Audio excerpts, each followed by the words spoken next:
Okay, we are going to convert 5 over 7 into a decimal.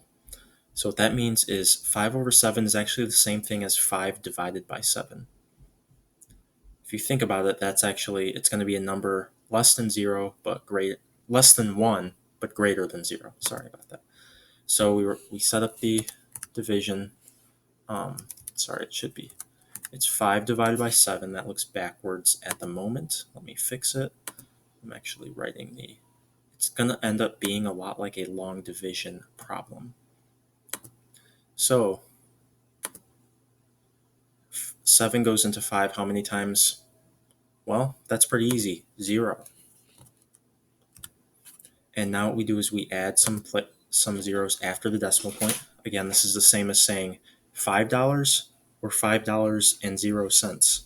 See, you can put as many zeros after the decimal point as we need, and it's not going to change what the actual number is. So 7 will go into 50 how many times? It's going to go in 7 times. Hopefully you know your times tables.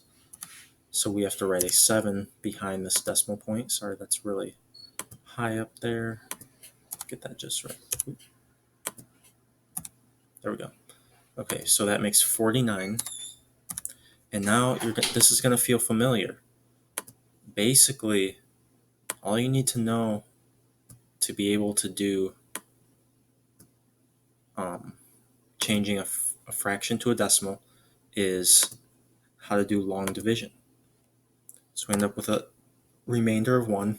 And what we do in this case is until we stop having a remainder, or we just need to round it off at the end, we just keep on writing zeros after the 5 and pulling them down here and then doing our long division process. So 7 goes into 10 how many times? Goes in only 1 time. So we go 7 and subtract those 2. I'm sure you're doing this in your head. It makes 3, which is going to turn into 30 because we add that 0 there. And then 7 goes into 30 4 times to make 28.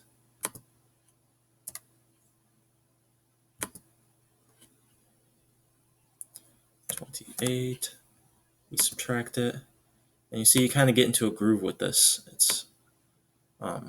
It's a repeating pattern that you just kind of keep doing until it either stops, you see that it's a repeating decimal, or you just have to round it off eventually. And this guy, I think we're going to just have to round it off. So if this said round to the nearest hundredth, you'd know that it just has to have 2 places beyond the decimal point. So rounding, if this 4 were 5 or greater, we'd round this up to 2, but it's not, so we just erase the 4 and we just say that's the nearest hundredth. I think in Freckle it says to a reasonable place. I think 2 numbers behind the decimal point is going to be reasonable. So 5 over 7 equals just about 0.71. That's going to be a very important skill, that you know how to change those fractions into decimals later in the year. So make sure you really get this down, and that's why we're kind of spending extra time on it, more than we usually would if people aren't getting it.